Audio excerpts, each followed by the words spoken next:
주식 투자 심플하게 충분하게 스텝스. 스텝스 구독자 여러분 안녕하세요. 돈 되는 정보만을 꽉꽉 눌러서 알려주는 리서치 돈알리의 최상욱입니다. 지난주에 인천공항 면세점 입찰이 마무리되었는데요. 기존 입찰과는 다르게 중국이 참여를 했기 때문에 그 어느 때보다도 긴장감이 높았던 그런 시점인 것 같습니다. 사실 한국 유통산업은 중국과 뗄래야 뗄 수가 없는 관계인데 오늘 중국과 국내 유통산업 어떤 관계에 있는지 앞으로 어떻게 전개될지 짚어보는 시간 가져보도록 하겠습니다. 네, 오늘은 하나투자증권의 유통 섹터를 담당하시는 이진엽 애널리스트님을 모시고 중국과 유통산업과의 관계에 대해서 좀 전망해보는 그런 시간을 가져보도록 하겠습니다. 안녕하세요. 네, 안녕하세요. 하나투자증권에서 유통 담당하고 있는 이진엽입니다.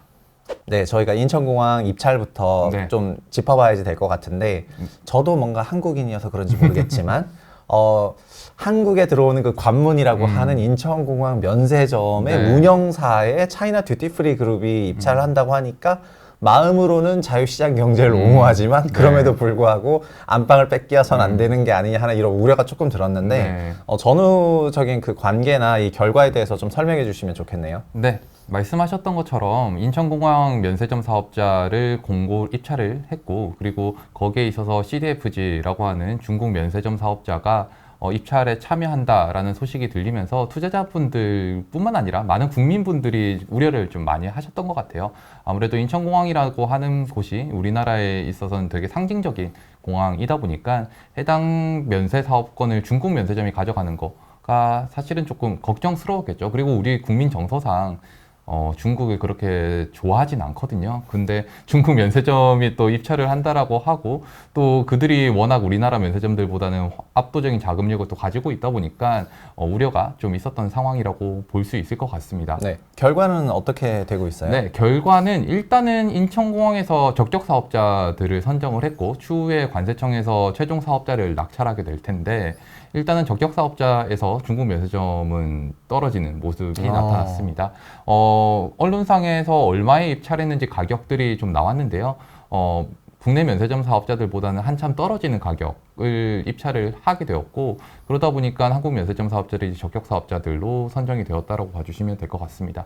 그러면은 한국 면세점 입찰자보다 가격이 낮았다는 거가 두 가지 해석이 가능할 것 같은데 첫 번째는 중국이 우리나라 한국의 발전된 정황을 모르고 너무 낮은 가격으로 썼다. 네. 그러니까 아직 이게 너와 나의 눈높이다. 이게 있고 두 번째는 중국이 온다고 하니까 우리나라 플레이어들이 좀 비싸게 쏜 거 아니냐 이런 걱정이 조금 있을 것 같은데 어느 쪽으로 보시고 계신지. 네, 사실 뭐 후자에 대해서 걱정하시는 분들도 많으세요. 그래서 승자의 저주가 아니냐라는 이야기도 되게 많은데 실질적으로 제가 19년과 지금 이번에 데이터들을 좀 비교를 해보면 전체적으로 한 1,000억 정도는 싸게 입찰을 한 걸로 보입니다. 호텔신라나 신세계 같은 사업자들이.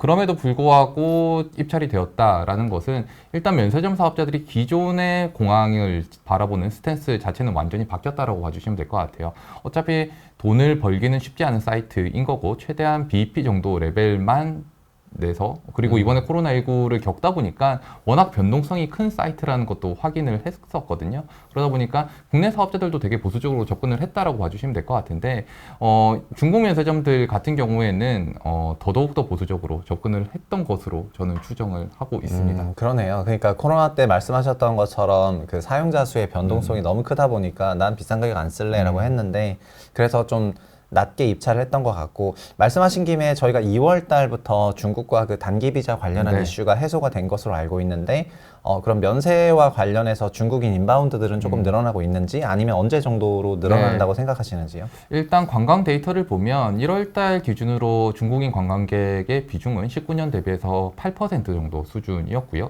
그리고 2월 달 같은 경우에는 12%까지 늘어나게 됩니다. 아직까지는 되게 미미하긴 한데요. 말씀하셨던 것처럼 2월 달부터 단기 비자가 다시 발급이 재개가 되었기 때문에 그리고 4월 달부터 본격적으로 항공편이 또 재개가 되고 확장이 되고 있는 상황입니다.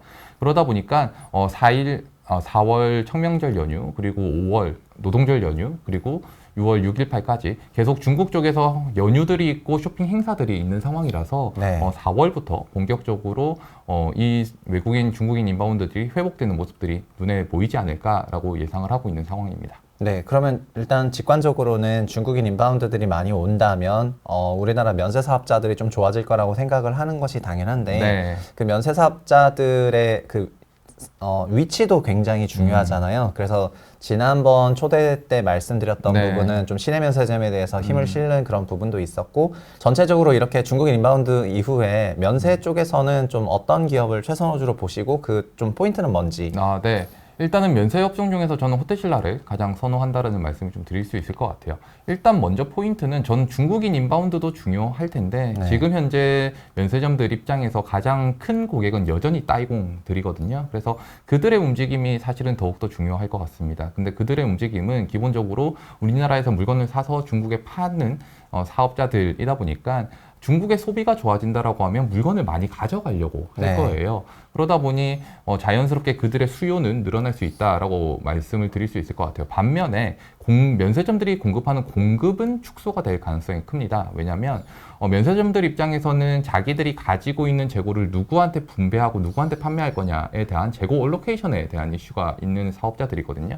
그런데 말씀하셨던 것처럼 일반 관광객들이나 인바운드들이 회복이 된다라고 하면 면세점들 입장에서는 따이공들한테 굳이 많은 물량을 배정할 필요가 없어지는 거죠. 네. 그러다 보니까 따이공 쪽으로 가는 공급은 축소가 될 거고 그러면 수요가 증가하는데 공급은 축소가 된다라는 점은 결국 면세점 사업자들의 수익성은 개선이 될 것이다 라고 말씀을 좀 드릴 수 있을 것 같아요. 여기서 추가적으로 조금 더 첨언을 해보면 사실 따이공들이 우리나라 한국 면세점뿐만 아니라 중국 면세점에서도 소싱을 되게 많이 했었거든요. 네. 근데 중국 면세점들 쪽에서 최근에는 하이난 쪽에서 면세품을 밀수하는 것을 2월 달부터 단속하는 뉴스들이 계속 나오고 있습니다. 사실 지난해에는 별로 없었던 이슈였어요. 근데 네. 올해부터 이게 부각이 되고 있는 상황인 거거든요. 이게 결국 중국 정부가 주는 메시지는 되게 단호한 것 같아요. 어떻게 보면 중국 마카오의 카지노랑 비슷하다고 생각을 합니다.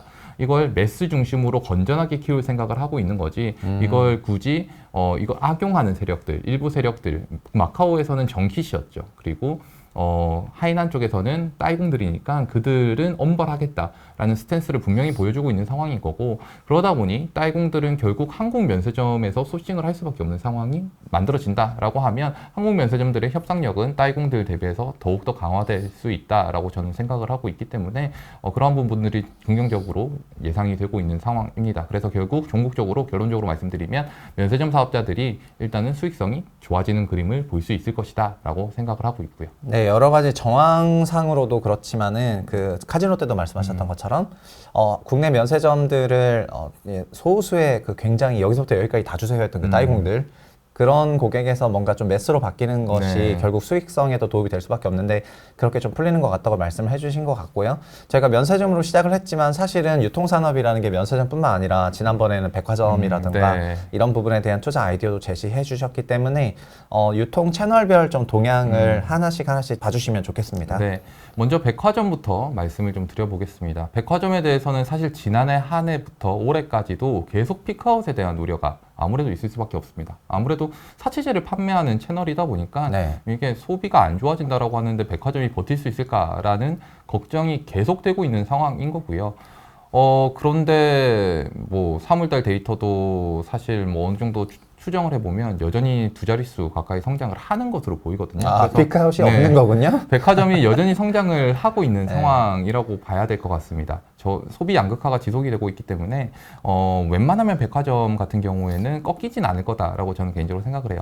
그런데 결국 주가와는 차이점이 있는 거죠. 계속 시장에서는 우려를 하고 있는 상황인 거고 그러다 보니까 피크아웃에 대해서 어느 정도는 해소가 될 필요가 있을 것 같은데 사실은 냉정하게 말씀을 드려보면 작년 뭐 3분기에는 뭐 두 자릿수 중반대 그리고 하반기에는 하이 싱글 4분기에는 하이 싱글 그리고 1분기에는 전체적으로 봤을 때는 한 미드 싱글 정도 성장률이 둔화가 되는 건 사실인 것 같습니다. 그런데 결국 지금 성장률이 둔화가 되고 있고 우하향 곡선을 그리고 있기 때문에 피크아웃에 대한 우려가 계속 지속이 되는 것이라고 저는 판단을 하고 있어요. 네.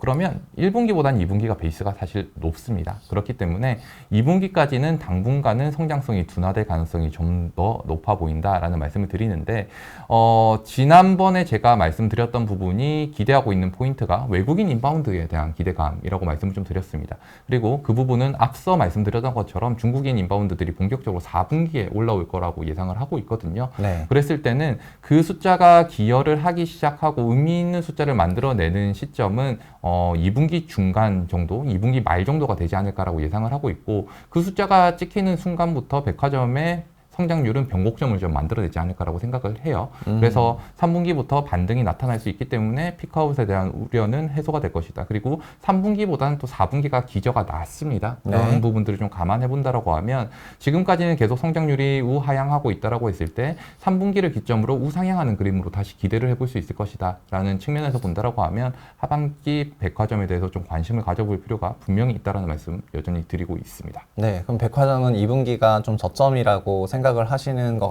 같고요.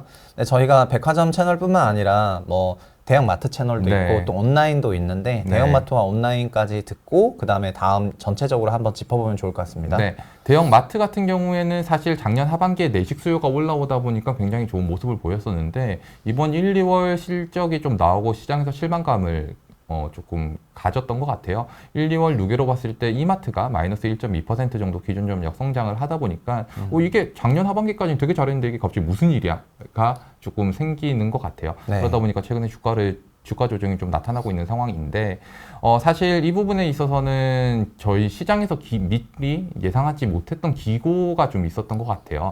지난해 2월달, 3월달에 오미크론 확진자가 굉장히 많이 창궐했던 시기였던 거거든요. 그러다 네. 보니까 아무래도 온라인 쪽에서 주문을 되게 많이 받았던 시기였다라고 봐주시면 될 것 같고 그러다 보니 그쪽에서 기고가 좀 있었던 상황인 것 같습니다. 그거를 사실 시장에서 미처 반영을 못했던 부분인 것 같고요.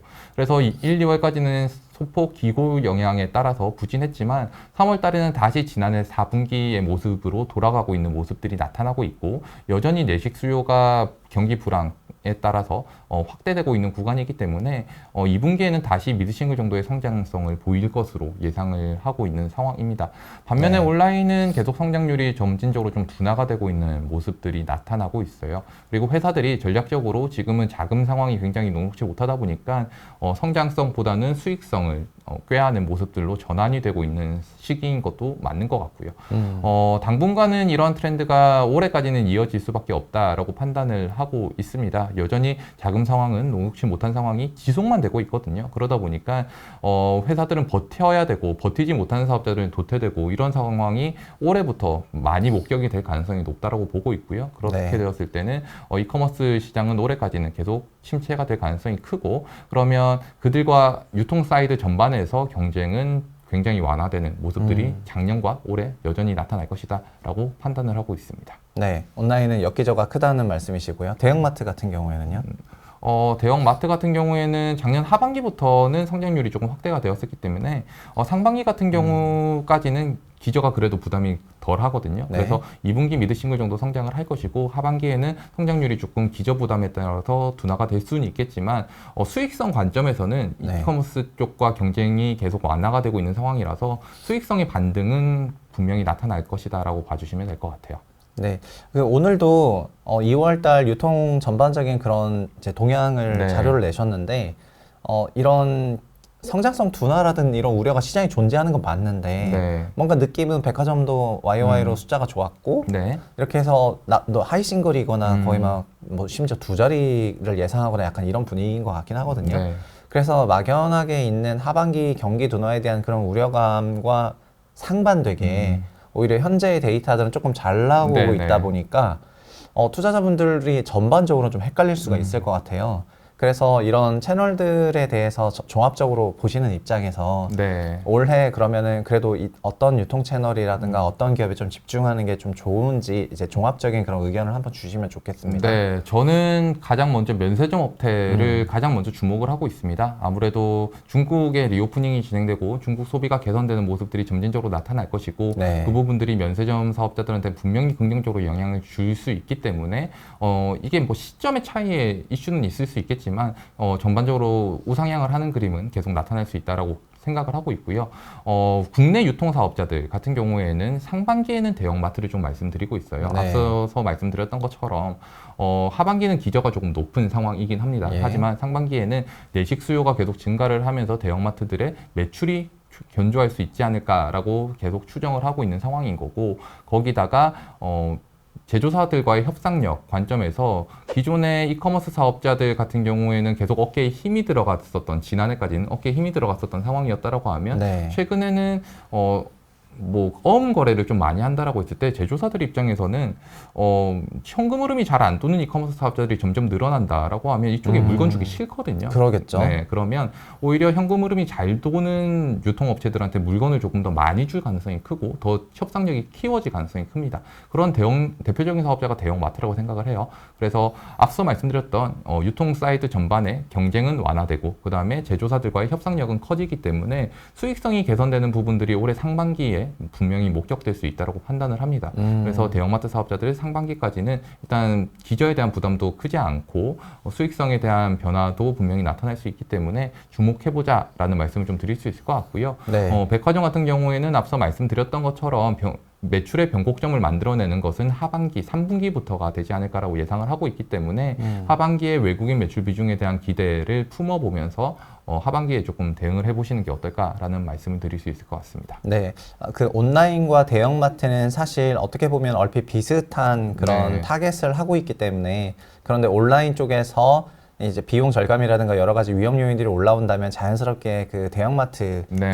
쪽에 힘을 실을 수밖에 없게 되고 상품 구성도 다양해지고 네. 그러면 이쪽이 좀 더 매력적으로 되는 거가 있다 보니까 그런 그 두 가지 채널의 그 변화를 지켜보는 게 되게 중요한 포인트가 될 것 같네요. 네. 그러면은 자연스럽게 대형마트에서는 이마트가 이제 제일 네. 이마트 제일 선호하시는 거고 네네. 그리고 이제 면세점 같은 경우에는 종합적인 유통 채널에서 올해 가장 큰 그런 변화 포인트가 나오는 거기 때문에 호텔 신라를 제일 선호한다고 네. 이렇게 말씀하셨네요. 개인적으로 호텔 롯데가 상장했으면 호텔 신라의 호텔 롯데 네. 호텔 롯데 같은 경우에는 네, 최근에 상장을 아직 못하고 있는 상황이고 아 수익성이- 그래요? 네, 상장을 추진하고 있어요? 추진을 아. 하고는 있는데 아직까지 못하고 있는 거죠. 아, 사실은 그렇군요.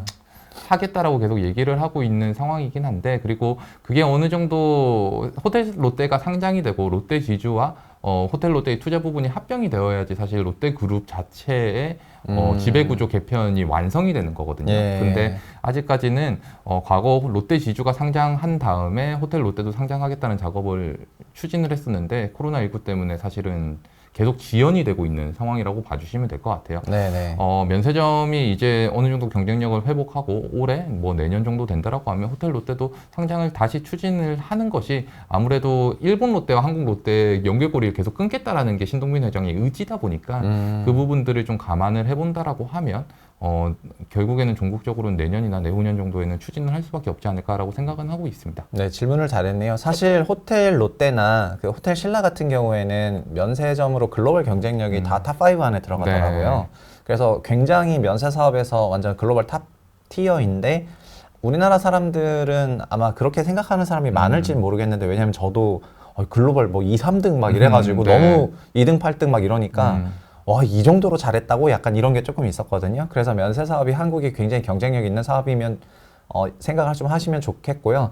그리고 우리나라 인천공항에 그 차이나 듀티프리가 들어온다고 해서 좀 마음이 철렁한 건 있었지만 우리 호텔신라도 창의공항 포함해가지고 맞아요. 외국공항에서 엄청 하고 있잖아요. 네. 그래서 그런 생각하면서 그래 뭐 익스큐즈 할 수도 있지 좀 이런 게 있었는데 너무 이렇게 자본들이 국경을 오가는 부분에 대해서 이제 너무 과민하게 반응하지 않으셔도 되지 않을까 하는 말씀을 드리려고 했는데 마침 운 좋게는 모르겠는데 중국이 또 네. 사업자 선정에서 좀 누락이 되는 그런 네. 구간이 있다 보니까 뭔가 편안하게 호텔신라를 포함해서 면세 그룹에 대해서 좀 지켜볼 만한 그런 타이밍이 된 것 같습니다.